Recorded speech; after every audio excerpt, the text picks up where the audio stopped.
রহস্য গল্প চ্যানেলে আপনাদের স্বাগত। আজকে শুনবেন পাণ্ডব গোয়েন্দা পঞ্চম অভিযান। গ্রীষ্মের এক অলস দুপুরে পাণ্ডব গোয়েন্দারা মিত্তিরদের বাগানে খেলা করছিল। বাগানে ঘন গাছপালার অভাব ছিল না। আম, জাম, বেল, কাঁঠাল ইত্যাদির গাছ তো ছিলই, তাছাড়াও ছিল গুলঞ্চ, চাঁপা, টগর প্রভৃতি ফুলের গাছ। খেলতে খেলতে এক জায়গায় এসে বিশ্রাম নিল ওরা। জায়গাটা যেমনই ছায়া সুনিবিড় তেমনই মনোরম, সহজে কারো চোখে পড়বার নয়। একসঙ্গে কয়েকটি গাছ জড়াজড়ি করে রয়েছে এখানে। একটা প্রকাণ্ড বটগাছ অসংখ্য ঝুড়ি নামিয়ে ছাউনির মতো করে রেখেছে। সেই বটগাছকে আশ্রয় করে গজিয়েছে একটি মাধবীলতার গাছ। একটি গুলঞ্চ গাছও বাঁধা পড়েছে সেই স্নেহবন্ধনে। বাবলু বলল, জায়গাটা বেশ আরামদায়ক না রে বিলু? বিলু বলল, সত্যি, প্রাণ যেন জুড়িয়ে গেল। ভম্বল বলল, তোরা বস, আমি একটু গাছে উঠে হাওয়া খাই। বাচ্চু বিচ্ছু বলল, না ভম্বলদা, এই ভর দুপুরে গাছপালায় উঠতে যেও না। ভম্বল বলল, ওসব সংস্কার রাখতো, বলে পাতকা গেছুরেদের মতো গাছে ওঠা শুরু করলো। পঞ্চু এক পাশে দাঁড়িয়ে লেজ নাড়ছিল। সেও ভম্বলের দেখা দেখি এক লাফে শক্ত মোটা একটি ডালের উপর বসে রইল। আর ভম্বল একটু একটু করে উঠতে লাগলো মগডালের দিকে। হঠাৎ দুর্ঘটনা ঘটে গেল। গুলঞ্চ গাছের একটা অপলকা ডাল ভম্বলকে নিয়ে হুড়মুড় করে ভেঙে পড়ল। ভম্বল অসহায়ভাবে করুণ চিৎকার করে উঠল একটা। পরক্ষণেই গাছের একটা অন্য ডাল ধরে ঝুলে পড়ল, আর ঝুলে পড়েই বলল, বাবলু, হেল্প মি প্লিজ, আমাকে বাঁচা। বাবলু বিলু তত্তরিয়ে গাছে উঠে ধরে ফেলল ভম্বলকে। বাচ্চু নিচে থেকে বলল, তখন বারণ করলাম, শুনলে না তো আমাদের কথা। বিচ্ছু বলল, ভাগ্যিস নিচে পড়েনি, তাহলে কি হতো? এমন সময় বাবলুর চোখে পড়ল জিনিসটা। একটা পুঁটলি বড় বটগাছের ঘন পত্রবিশিষ্ট একটা মোটা ডালে অতি যত্নে বাঁধা আছে। বাবলু বলল, কি ব্যাপার বলতো? ততক্ষণে বিলু ভম্বলের নজর পড়েছে। বাবলু নিজেই তখন এ ডাল ও ডাল করে এগিয়ে গেল সেখানে। তারপর পুঁটলিটা হাতে নিয়ে চমকে উঠল। কয়েক বান্ডিল 100 টাকার নোট বাঁধা আছে এতে। এত টাকা একসঙ্গে ডালে বাঁধা দেখলে যে কেউ চমকে উঠবে। টাকার পুঁটলি নিয়ে বাবলু নিচে নেমে এলো। বিলু, ভম্বল, বাচ্চু, বিচ্ছু সবাই তখন ঝুঁকে পড়লো সেই টাকার ওপর। একসঙ্গে এত টাকা ওরা কখনো দেখেনি। টাকাগুলো নিয়ে এখন কী যে করা যায় সেটাই হলো সমস্যা। প্রথমে গুনে তো দেখতে হবে, কিন্তু গুনাই বা যায় কোথায়? ওরা তখন বাচ্চু, বিচ্ছু আর পঞ্চুকে পাহারায় রেখে সেই মাধবীলতার ঝোপের ভেতর ঢুকলো। বিস্ময়ের পর বিস্ময়। ওরা দেখলো ঝোপের মধ্যে যেন একটি ছোট সংসার পাতা আছে কার। তার মানে কেউ না কেউ থাকে এখানে। বাবলুরা অযথা বিলম্ব না করে গুনতে লাগলো টাকাগুলো। মোট 1,64,000 টাকা। ওদের তিনজনেরই চোখ কপালে উঠে গেল। বিলু বলল, টাকাগুলো নিয়ে কি করা যায় বলতো? বাবলু বলল, কিছুই না, টাকা যেখানে ছিল সেখানেই বেঁধে রেখে চল। পরে রাত্রিবেলা এসে ধরে ফেলবো এই টাকার মালিককে। আমাদের যে এখানে পদার্পণ হয়েছিল এটা যেন সে কোনোভাবেই টের না পায়। এই বলে বাবলু টাকার পুঁটলিটা বেঁধে যথাস্থানে রেখে দিয়ে এলো। তারপরে নৈশ অভিযান কীভাবে হবে সে সম্বন্ধে আলোচনা করতে করতে যে যার বাড়ি চলে গেল। রাত্রিবেলা বাড়ির লোকজন ঘুমিয়ে পড়লে ওরা সবাই চলল মিত্তিরদের বাগানে। অমাবস্যার রাত, চারদিকে ঘুটঘুট করছে অন্ধকার। সেই অন্ধকারে শুরু হলো অভিযান। বাবলু, বিলু, ভম্বল তিনজনের হাতে টর্চ, বাচ্চু বিচ্ছু শুধু হাতে। কিন্তু সঙ্গে টর্চ থাকা সত্ত্বেও ওরা অন্ধকারে অনুমান করেই পথ চলতে লাগলো। তারপর একসময় নির্দিষ্ট স্থানে একটু দূরত্বে এসে থেমে দাঁড়ালো ওরা। কারো মুখে একটি কথাও নেই। ভম্বল বাবলুকে ইশারা করে বলল, কিছু দেখতে পাচ্ছিস? বাবলু বলল, হুম। বিলু বলল, আর এগোবি? বাচ্চু বিচ্ছুর মুখ ভয় এতটুকু হয়ে গেছে, ওরা এগোবে কি পিছুবে কিছুই ঠিক করতে পারলো না। পঞ্চুও জীব লকলকিয়ে চেয়ে চেয়ে দেখতে লাগলো সেই দৃশ্য। বাবলুর আদেশ না পাওয়া পর্যন্ত কিছুই করতে পারছিল না সে। ওরা সবাই দেখলো অন্ধকারে গাছের ডালে কে যেন বসে পা দোলাচ্ছে এবং একজোড়া চোখ আগুনের গোলার মতো জ্বলছে। বিলু বলল, পা দোলানো দেখে আমরা ভয় পাই না, কিন্তু ও চোখ দুটো তো মানুষের নয়, ও চোখ কার? বাচ্চু বলল, বাবলুদা পালিয়ে চলো। ভম্বল বলল, সেই ভালো, বাবলু কেটে পড় ভয়। বাবলু বলল, পালাবার আগে একবার টর্চ মেরে দেখাই যাক না ওটা কি। এমন সময় কর্মর কর্মর করে একটা শব্দ উঠল, সেই সঙ্গে গড় করে একটা শব্দ, তারপরে ক্যাঁচ। বিলু বলল, একটা ঢিল ছুঁড়ে দেখবো? না। বাবলুর হাতে টর্চ জ্বলে উঠল মুহূর্তের মধ্যে, পা দোলানো স্থির হয়ে গেল। পঞ্চুও তখন চিৎকার করে তেড়ে গেল সেই দিকে। ভৌ ভৌ ভৌ ভৌ ভৌ ভৌ ভৌ। একসঙ্গে সবকটি চর জ্বলে উঠল তখন। রাত্রির নিস্তব্ধতা ভেঙে যেন খান খান হয়ে গেল। একটা ভালুক লাফিয়ে নামলো গাছের ডাল থেকে, আর মাথায় রুমাল বাঁধা একটা লোক মাধবীলতার ঝোপের উপর উল্টে পড়ল। পঞ্চু তাড়া করলো ভালুকটাকে, আর বাবলুরা ছুটে গেল লোকটিকে উদ্ধার করতে। গাছ থেকে বেকায়দায় পড়ে লোকটির সর্বাঙ্গ কেটে কুটে ছড়ে 100 হয়ে গেছে, ক্ষতিও গেছে রীতিমতো। বাবলুরা কাছে যেতে ভয় এতটুকু হয়ে গেল সে একবার শুধু বলল, পানি, থোড়া পানি, একটু জল। বাবলু বলল, জল এখানে কোথায় পাবো? হ্যাঁ, বাতাল ম্যায়। ওরা সবাই ধরাধরি করে কোনো রকমের ঝোপের ভেতর থেকে টেনে বার করলো তাকে। লোকটা বসে বসে হাঁপাতে লাগলো। ভম্বল ঝোপের ভেতর টর্চ নিয়ে ঢুকতেই দেখতে বললে এক জায়গায় একটা বোতলে 1 বোতল জল রাখা আছে। সেই জল এনে দিতে লোকটা এক নিঃশ্বাসে সবটুকু জল চোঁচো করে শেষ করে দিল। তারপর একটু আশ্বস্ত হলে বাবলু বলল, কে তুমি? লোকটি ওদের দিকে তাকিয়ে বলল, আমার নাম ইব্রাহিম। রাত্রিবেলা এখানে বসে কি করছিলে? লোকটি তখন বাবলুদের দিকে ভালো করে একবার তাকিয়ে নিতান্ত ছেলে মানুষদেরকে বলে উঠল, যাও সাপ, ভাগো यहाँ से, ঝামেলা মত করো।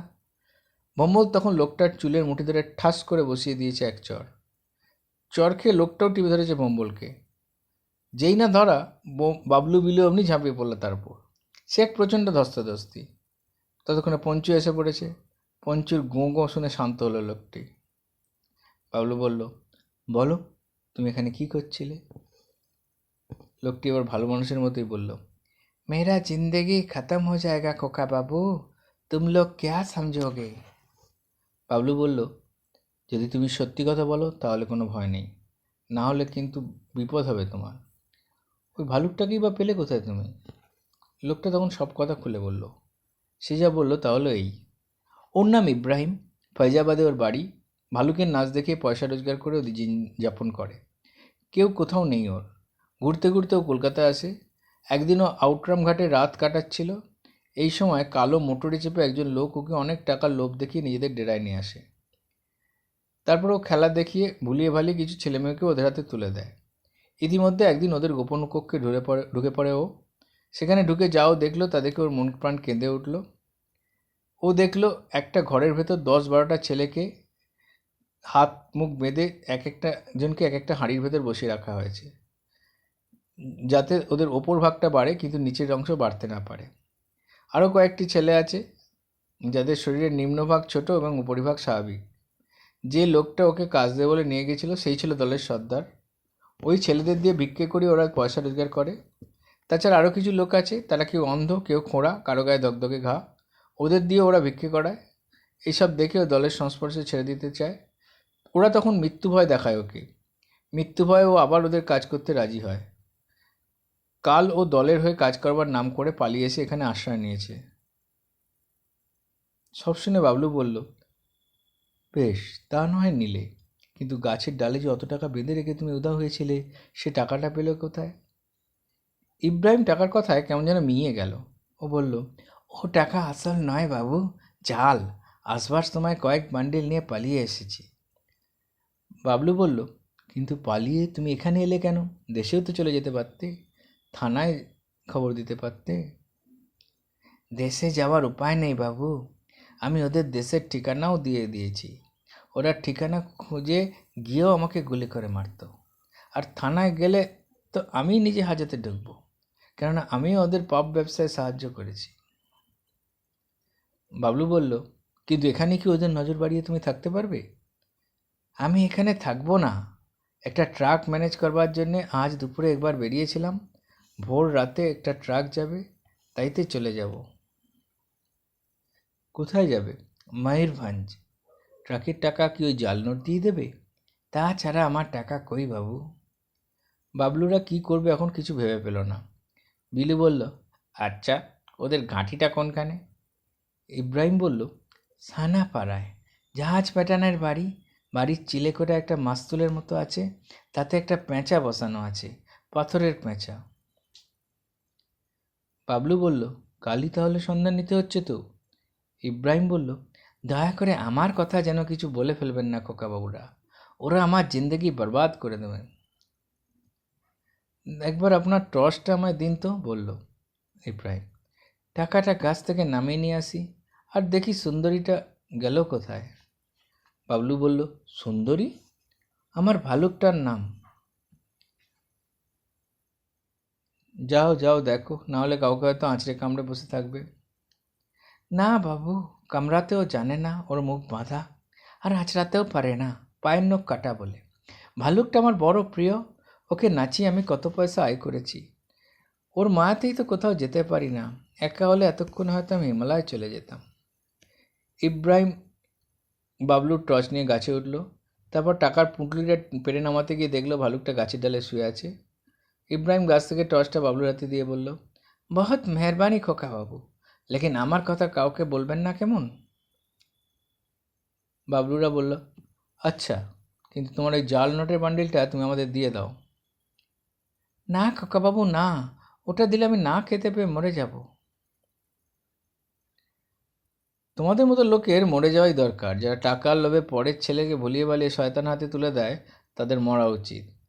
তা আপনি চাই বলুন, ও টাকা আমি দিচ্ছি না। দেবে না? না। পঞ্চু! পঞ্চু ইব্রাহিমের দিকে তাকে গড় করে উঠল। পঞ্চুর রোগ দেখে নার্ভাস হয়ে পড়ল ইব্রাহিম। বাবলু কড়া গলায় বলল, দাও দে বলছি। পঞ্চু কিন্তু ইব্রাহিমের দেওয়ারও অপেক্ষা লাগলো না, তার উপর আচমকা ঝাঁপিয়ে পড়ে হাত থেকে ছিনিয়ে নিল পুঁটলিটা। বাবলু বলল, ঠিক আছে, আজ তাহলে চলি কেমন? Good night. আর যদি নিজের মঙ্গল চাও, কাল ভোরবেলাতেই চলে যাও। এই বলে ওরা সবাই চলে গেল, আর ইব্রাহিম ফ্যাল করে চেয়ে রইল ওদের চলে যাওয়ার পথের দিকে। পরদিন সকালে পাণ্ডব গোয়েন্দা থানায় গিয়ে সব কথা খুলে বলল এবং টাকাগুলো জমা দিল পুলিশকে। টাকাগুলো দেখেই চমকে উঠলেন ওসি। বললেন, আরে, এ তো জাল নোট নয়, এ তো আসল টাকা। কিছুদিন আগে একটা ব্যাংক ডাকাতি হয়েছিল, সেই টাকা। বাবলু বলল, তাই নাকি? কিন্তু ইব্রাহিম যে বলল, সে হয় জানতো না, না হয় মিথ্যে কথা বলেছে, তবে মনে হয় জানতো না। জানলে সামান্য একটা ভালুকের মোহে পড়ে থাকতো না। তবে লোকটাকে ছেড়ে দিয়ে খুব ভুল করেছো। যাক, ময়ূরভঞ্জের দিকে গেছে তো, ওকে এখনই ধরার ব্যবস্থা করছি। বাবলু বলল, আমরা তাহলে আসি। এস। ওরা থানা থেকে বেরিয়ে বাড়ির দিকে যাচ্ছে, এমন সময় হঠাৎ ওদের নজরে পড়লো একটা লোক সাইকেল চেপে দ্রুত মৃত্যুদের বাগান থেকে বেরিয়ে আসছে। অম্বুল বলল, লোকটাকে চিনি, ও প্রায় ময়দান গ্যালারিতে বসে থাকে সন্ধ্যের সময়। বিলু বলল, তা থাকুক, কিন্তু ও লোক এখানে কেন? বাবলু বলল, বাগানে গিয়ে দেখা যাক কী ব্যাপার। ওরা সকলে বাগানে গিয়ে সেই মাধবীলতার ঝোপের দিকে এগিয়ে চলল। ঝোপের কাছে গিয়েই চক্ষু স্থির। দেখল ইব্রাহিম আর তার সাদের ভালুক মৃত অবস্থায় পড়ে আছে।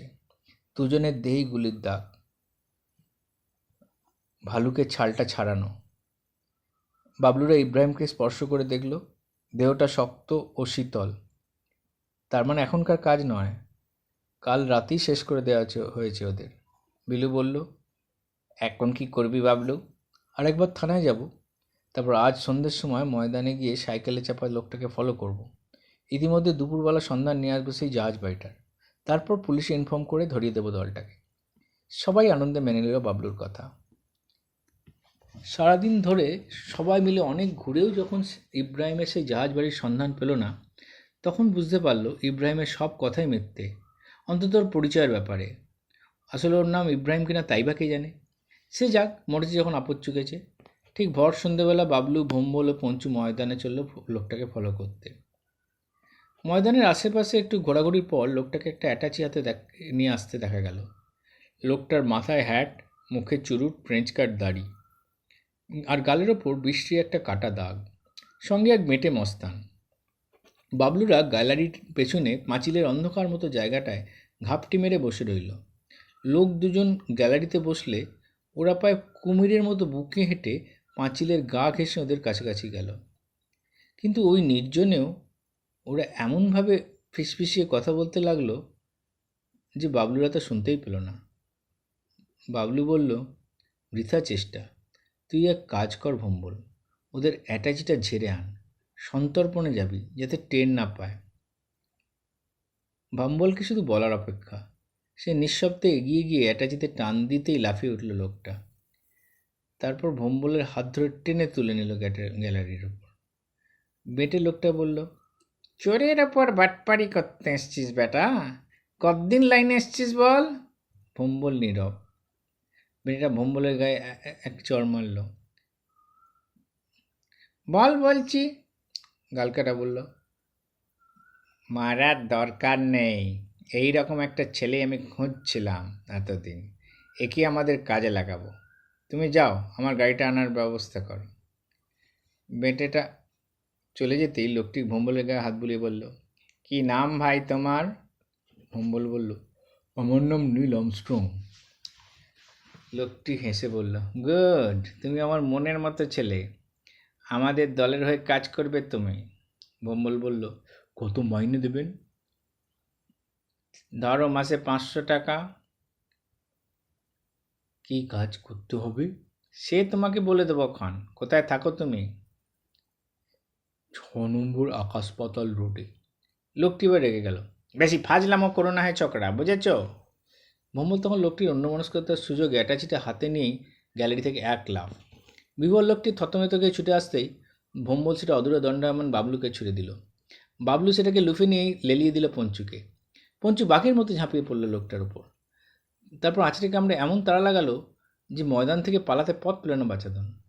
বাবলুরাও বিপদমুক্ত হয়ে অ্যাটাচিটা নিয়ে ফিরে এলো। বিলু, বাচ্চু আর বিচ্চু অপেক্ষা করছিল বাবলু ও ভম্বলের জন্যে। ওরা যেতেই উৎসুক হয়ে জানতে চাইল কি হলো না হলো। বাবলু সব কথা খুলে বলল ওদের। তারপর সবাই মিলে ভেঙে ফেললো অ্যাটাচিটা। ভেতরে তন্ন করে খুঁজেও কতগুলো টাইপ করা কাগজ আর ঠিকানা লেখা কার্ড ছাড়া কিছুই পেল না। ঠিকানা যা লেখা আছে তা হাজার হাত কালীতলার দিকে। বাবলু বলল, দেরি নয়, এখনই, আর আজই, এবং এখনই যাব সবাই, চল। যাত্রা শুরু হলো। পাণ্ডব গোয়েন্দার দল পঞ্চু সময় চলে এলো হাজার হাত কালীতলায়। তারপর নম্বর মিলিয়ে যেখানে এলো সে এক মস্ত পাঁচিল ঘেরা বাগান বাড়ি। বাবলু বলল, এই হচ্ছে শয়তানের ঘাঁটি, অন্তত পরিবেশ তাই বলে দিচ্ছে। তা যাক, এর ভেতরে যেমন করেই হোক আমাদের প্রবেশ করতে হবে। বিলু, আমি, পঞ্চু ভেতরে ঢুকবো। ভম্বল, তুই বাচ্চু বিচ্ছুকে নিয়ে বাড়ি থাকবি। আমার কাছে হুইসেল আছে, যদি কোনো গোলমাল বুঝি তাহলে বাজাবো, তোরা সঙ্গে সঙ্গে থানায় চলে যাবি। আর তোরা যদি বেগতিস ভুগিস, ভম্বল, তুই কোকিলের গলা করে ডাকতে থাকবি, আমরা হুঁশিয়ার হয়ে যাব। ভম্বল বলল, আচ্ছা। বাবলু আর বিলু ততক্ষণে পাঁচিল টপকানোর ব্যবস্থা করতে লাগলো। একদিকে পাঁচিলের লাগোয়া একটা লাইট পোস্ট ছিল, তা বেয়ে বাবলু পাঁচিলে উঠল। বিলু কী করলো, পঞ্চুকে দু হাতে চাগিয়ে তুলল। অমনি বাবলুও ধরে নিল পঞ্চুকে। তারপর বিলু উঠল, পাঁচিল থেকে বাগানে নামলো ওই একই কায়দায়, একটা নারকোল গাছ বেয়ে। পঞ্চু অবশ্য লাফিয়ে নামলো। বাগানে নেমে প্রথমে একটা কামিনী গাছের ঝোপের ভেতর লুকিয়ে পড়ল ওরা। তারপর তার ভেতরে বসে বেশ ভালোভাবে চারদিক দেখে যখন দেখলো কেউ কোথাও নেই, তখন ওরা খুব সন্তর্পণে এগিয়ে চলল বাগানের মধ্যস্থিত প্রকাণ্ড বাড়িটার দিকে। কিন্তু সমস্যা হলো বাড়িটার ভেতরে প্রবেশ করা নিয়ে। নিচের তলার দরজা ভেতর থেকেই বন্ধ। একটা কাঁঠাল গাছ শুধু বারান্দার গা বেয়ে ডালপাতা মেলে বাতাসে শিরশির করছে। বাবলু আর বিলু পঞ্চুকে নিয়ে সেই গাছ বেয়ে বারান্দায় নামলো। বারান্দার পাশেই ছোট একটা প্যাসেজ, সেখানে ঢুকতে ওরা বাড়ির ভেতরে চলে এলো। বাড়িতে লোকজনের চিহ্ন মাত্র নেই, সেকেলে চুন বালি খসা পুরনো বাড়ি। ভেতরে ঢুকেই ওরা নিচে নামবার সিঁড়ি পেল। সেই সিঁড়ি বেয়ে কয়েক ধাপ নামতেই চক্ষুস্থির হয়ে গেল দুজনের। ওরা সবিস্ময়ে দেখল ঘরের ভেতর দুজন ভয়ঙ্কর চেহারার লোক হাত পা ও মুখ বেঁধে হাড়ির মধ্যে বসানো কয়েকটা ছেলেকে নির্মমভাবে বেত্রাঘাত করছে। আর একটা থামে বাঁধা লোকের পিঠে মাঝে মাঝে ঝামা ঘষে ছাল চামড়া উঠিয়ে দগদগে ঘা করে দিচ্ছে। এ লোকটার মুখ এমনভাবে বাঁধা যে সে কিছুতেই চিৎকার করতে পারছে না। দেখে ওদের চোখে জল এসে গেল। এমন সময় হঠাৎ শোনা গেল কোকিলের ডাক। বাবলু বলল, লুকিয়ে পড় বিলু, এ ডাক ভম্বলের, নিশ্চয় কেউ আসছে। ওরা দুজনেই তখনই পঞ্চুকে নিয়ে লুকিয়ে পড়লো এক পাশে। একটু পরেই দেখা গেল ময়দানে সেই লোক দুটো আসছে, গালকাটা এবং বেটেটা। ওরা ঘরে ঢুকলো। গালকাটা ভেতরের লোককে বলল, খুব সাবধান, কালকের মার্ডারের ব্যাপারে পুলিশ আমাদের ধরবার জন্য তৎপর হয়ে উঠেছে। মেয়েটা বলল, কিন্তু আশ্চর্য, টাকার বান্ডিলটা পুলিশের হাতে পড়লো কী করে? সেটা তো আমিও ভেবে পাচ্ছি না, তারপর অ্যাটাচিটা খোয়ালাম। ভেতরের সেই সাংঘাতিক চেহারার লোকদের একজন বলল, কিন্তু আপনার সারা গা এরকম ছড়ে কেটে গেল কী করে? সে কথা আর বলো না, দুটো হাড় বাচ্চার ছেলের কাণ্ড, কুকুর লেলিয়ে দিয়েছিল। একবার এই ঝামেলাটা একটু সামলে নিই, তারপর নিজে হাতে খুন করবো ওদের। বিলু ফিসফিস করে বাবলুকে বলল, পালিয়ে চল বাবলু, না হলে ওরা সিঁড়ি বেয়ে পড়ে উঠলেই ধরে ফেলবে আমাদের। কিন্তু কান বটে শয়তানদের। বিলু চাপা গলায় কথাটা বললেও কথাটা কানে যেতেই সাংঘাতিক লোক দুটো ছুটে হলো। কে কে ওখানে? আর কে? বাবলু খুব জোরেই হুইসেল বাজিয়ে বলল, বিলু তুই পালা, আমি দেখছি ততক্ষণ বেটাদের। পঞ্চু আমার কাছেই থাক। বাবলু কিছু বলার আগেই যে লোক দুটো ওদের তেড়ে এসেছিল, পঞ্চু তাদের ওপর ঝাঁপিয়ে পড়ে আঁচড়ে কামড়ে ছিঁড়ে ফেললো একেবারে। বিলু ততক্ষণে চলে গেছে। লোক দুটো বাবা রে মা রে করে ঢুকে পড়লো ঘরের ভেতর। তারপর চোখের পলকেই দুটো লাঠি নিয়ে আবার ঝাঁপিয়ে পড়ল। একজন পড়ল পঞ্চুকে নিয়ে, আরেকজন তেড়েলো বাবলুর দিকে। পঞ্চু অদ্ভুত কায়দায় লাফিয়ে লাফিয়ে নিজেকে রক্ষা করতে লাগলো, আর বাবলু উপায়ন্তর না দেখে তত্ত্বটিয়ে সিঁড়ি বেয়ে ওপর উঠে পালানোর চেষ্টা করল। সিঁড়ির ওপর ধাপে মস্ত একটা কাঠের পিঁপে বসানো ছিল। বাবলু তাড়াতাড়ি সেটাকে গায়ের জোরে উল্টে গড়িয়ে দিল নিচের দিকে। যে লোকটা বাবলুকে তেড়ে আসছিল সে তখন বেকায়দা থেকে পালাতে গেল, কিন্তু ততক্ষণে পিঁপেটা গড়াতে গড়াতে তার উপর গিয়ে সজোরে মারল এক ধাক্কা। লোকটা হেঁটমুন্ড থুবড়ে পড়ল। গাল কাটা লোকটা তখন ঘরের ভেতর চাচ্ছে। সাংঘাতিক, কি সাংঘাতিক, বেটাটা বলল। সেই ছেলে দুটো, সেই ডেঞ্জারাস ছেলে দুটো। বাবলু তখন বাইরে বেরিয়ে এসছে। বাইরে বেরিয়ে এসে দেখলো চারিদিকে ঠিক ঠিক করছে পুলিশ। ভম্বল বলল, তোরা দুজনের পাঁচিল টপকানোর পরে আমি বাচ্চু বিচ্চুকে থানায় পাঠিয়েছিলাম, কে জানে কখন কি ঘটে। বাবলু বলল, বেশ করেছিস। পুলিশের লোকেরা তখন ঘাটিতে ঢুকেই চারজনকে অ্যারেস্ট করেছে। বাবলু ওসিকে বলল, এদের একটা অ্যাটাচি আমার কাছে আছে, কাল আপনাকে দিয়ে আসবো। যেসব কাগজপত্র রয়েছে তাতে এদের দলের অনেক কিছু আমার ফাঁস হয় মনে করি। ওসি বললেন, তোমাদের প্রত্যেককে আমার অভিনন্দন জানাচ্ছি, চলো তোমাদের বাড়ি পৌঁছে দিয়ে আসি। পঞ্চু সমেত পাণ্ডব গোয়েন্দারা সবাই পুলিশের জিপে চেপে বসলো। বাবলুর মনে শুধু একটাই রহস্য দানা বেঁধে রইল, ইব্রাহিম তাহলে কে? তার সত্যিকারের পরিচয়টাই বা কী? তার যে পরিচয় হোক, পাণ্ডব গোয়েন্দার জয় জয়কার। জিপ থেকে নামার পর বিলু চেঁচিয়ে উঠল, 3 চিয়ার্স ফর পাণ্ডব গোয়েন্দা। সবাই বলল, হিপ হিপ হুররে। পঞ্চু উল্লাসে ডেকে উঠল, ভৌ ভৌ ভৌ। রহস্য গল্প চ্যানেলের গল্প আপনাদের যদি ভালো লাগে তাহলে এই গল্পগুলিকে লাইক, শেয়ার করুন এবং চ্যানেলটিকে সাবস্ক্রাইব করুন।